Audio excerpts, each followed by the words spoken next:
Welcome to Your Best Interviews. My name is Eric Smith. Thank you so much for spending the time here with me.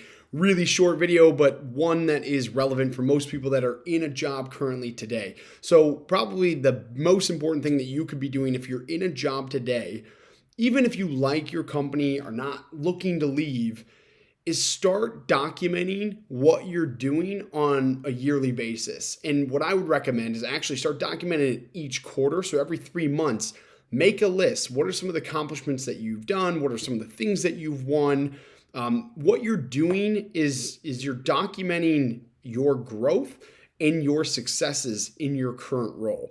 The reason I recommend doing this is because you should be updating your resume probably every 6 months, even if you're not looking.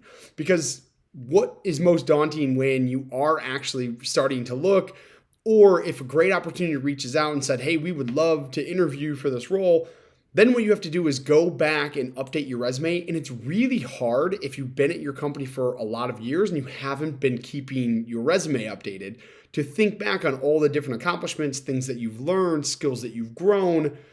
And so one of the things that you can do to stay on top of that and just make sure that you're in the best position possible if a great opportunity were to fall into your lap, or if things change at your current role and maybe you want to start looking, is that your resume is already updated, or you've got all the ingredients to just quickly plug into your resume so that you're ready to start applying and getting out there. It's probably something that gets overlooked by just about everybody, and most people aren't doing this now, but it's a great tip, is to start making a running list and just update it every 3 months. What are the things that you've done, accomplished, skills that you've grown, new things that you've learned, achievements that you've had at work, all these different things that you could potentially, it doesn't have to mean that you're going to absolutely plug it into your resume, but that you could potentially plug into your resume. And it's just a good reminder for you for all these little milestones as you're updating your resume, maybe once every 6 months or once a year, whatever it is for you. But it's good to have all that documented and followed, so that it's really easy for you to get your resume completely updated if a great opportunity, again, falls in your lap, or you're deciding that you want to switch somewhere else. So guys, stay on top of what you're doing, know your market value, and keep your options open, and make sure that you've got all the ingredients ready, because that resume really is the first roadblock that a lot of people hesitate when it comes to switching jobs, because writing a resume is daunting. It tends to be the thing that people procrastinate the most when actually starting to look for different jobs. And so if you have all that ready, it just makes it easier for you to get to that next thing.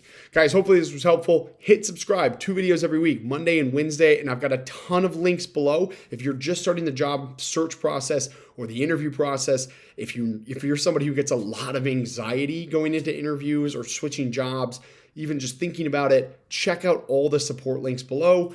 All of my content is centered on helping you get to a job that you really love, and to give you all the information that makes sure that you're putting your best foot forward to get what you really want and what you deserve. Thanks so much for being here.